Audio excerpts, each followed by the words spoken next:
In this video, we are continuing our quiz 4 review, and we'll talk about expected value. So remember that the expected value of a random variable represents the long-run average of performing an experiment a large number of times. So there's another word that we sometimes use to talk about expected value. This is also called the mean. And mean is just another word for average. Average of a random variable. Okay, so if the values of x, our random variable, are x1, x2, comma, dot, dot, dot, up until xk, with corresponding probabilities p1, p2, comma, dot, dot, dot, up until pk, then remember that the expected value of x we get by taking each of the values, multiplying it by its corresponding probability, and then summing those. So the first value, x1, times its probability, p1, plus the next value, x2, times its probability, p2, plus dot, dot, dot, plus the last value, which is x sub k, times its probability, p sub k. So that was our key formula for expected value. So with that in mind, let's do an example. What was the expected value of our random variable x from example 2 in our previous video? So here was the problem, here was the problem. We were doing this experiment, we were rolling this fair die until the sum of the rolls exceeds 3. And x represented the total number of times we roll the die. Okay, and we had made this table, so the values of our variable were 1, 2, 3, or 4, and then we had found the probability that we end up rolling the die each of those number of times. So let's use that to write down the expected value. So using a formula for expected value, this will be equal to the first value, which is 1, times the probability that x is 1, and in our table that was 1/2. So this is the probability that x is 1. And then plus the next value, which is 2, times the probability that we achieve that value, which was 5/12. And then plus the next value, which was 3, times the probability that x equaled 3, which was 17/216. Plus the next value, which is 4, times the probability that x is 4, which was 1/216. And then we can work this out. So I've gone ahead and done this ahead of time. This ends up being 343/216 if we do some common denominator work. If we round this to 3 decimal places, it's approximately 1.588 rolls. Okay, so that is our answer. I'm going to box both of these in case we needed the exact form or the approximate form. So this number means that if we run this experiment many times, we expect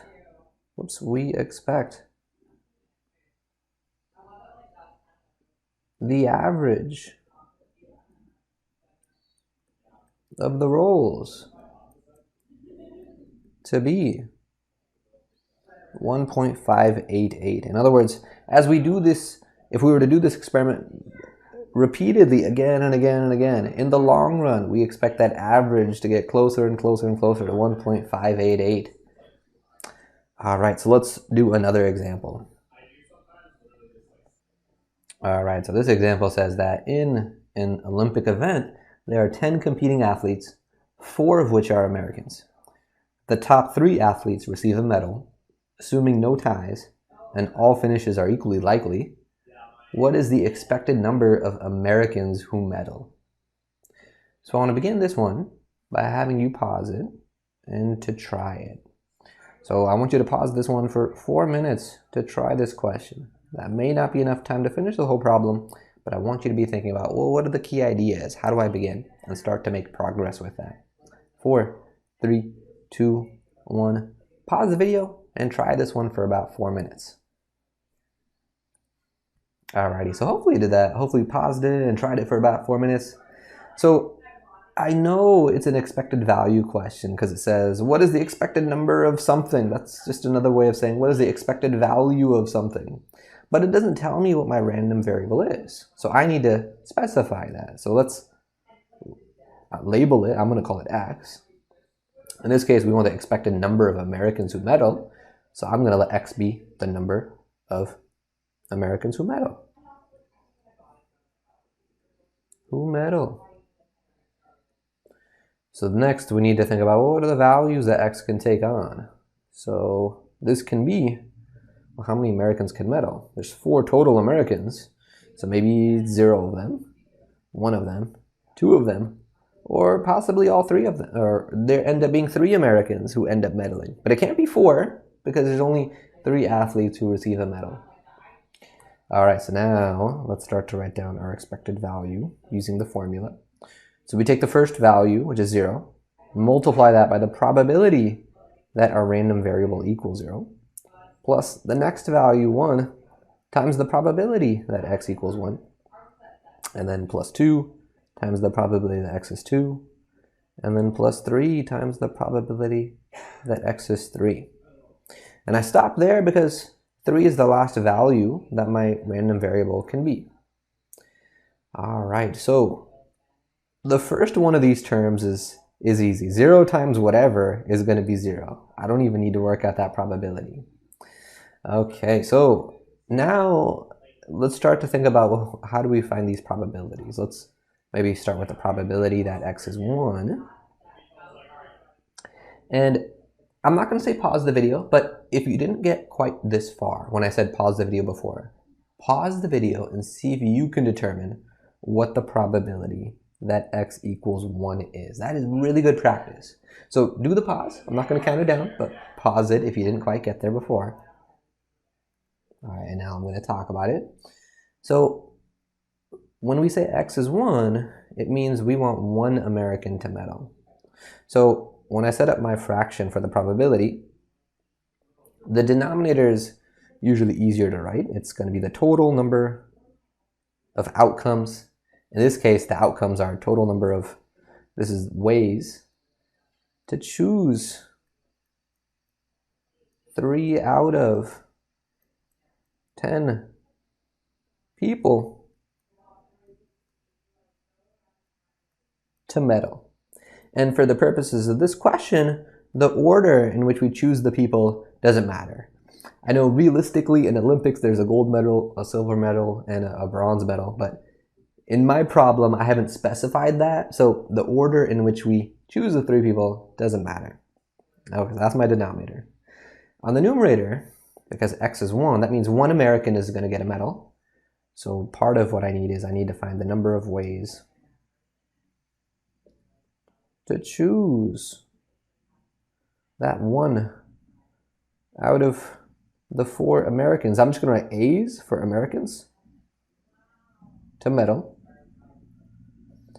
But that only takes into account 1 person meddling. I still have to pick 2 other people to receive medals.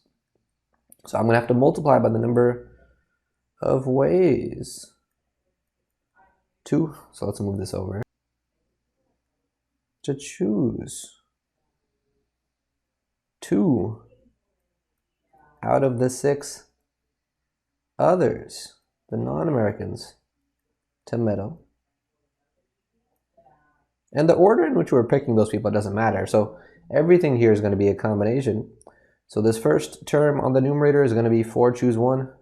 I got to choose 1 person from a group of 4.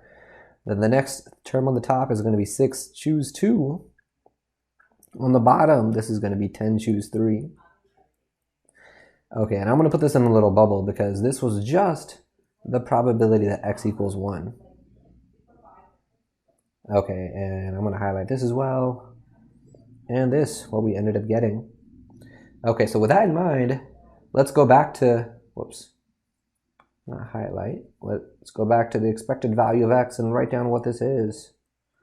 So the expected value of X is going to be 1 times, this was the probability that x is 1, so times 4 choose 1, times 6 choose 2, over 10 choose 3. Then I need to do plus 2 times the probability that x is 2. That means 2 of the Americans are going to medal. So instead of 4 choose 1, I'm going to need 4 choose 2. And instead of 6 choose 2, now I need just 1 of the other people to medal. So this will be 6 choose 1. But the denominator is still just the total number of ways that we could choose 3 out of the 10 people to medal. So it's still just 10 choose 3. Okay, and then I have the last term, plus 3 times the probability that x is 3. So now I need 3 Americans to medal. So this will be 4 choose 3. And 0 of the others to medal. So 6 choose 0. And the denominator is the same. Still have 10 choose 3 total outcomes. All right, so I've gone ahead and worked this out ahead of time. This ends up being 6/5, which, if we wanted to write it as a decimal, is 1.2. And that is our answer. So just in case you're curious, there is another way to more quickly find the answer to this. And if this was a more kind of involved, in-depth statistics course where we had more time to cover that sort of thing, we would go over it. But based off of the things that we know, I think this is a really good practice question because it involves expected values and it involves using old counting and probability stuff like combinations.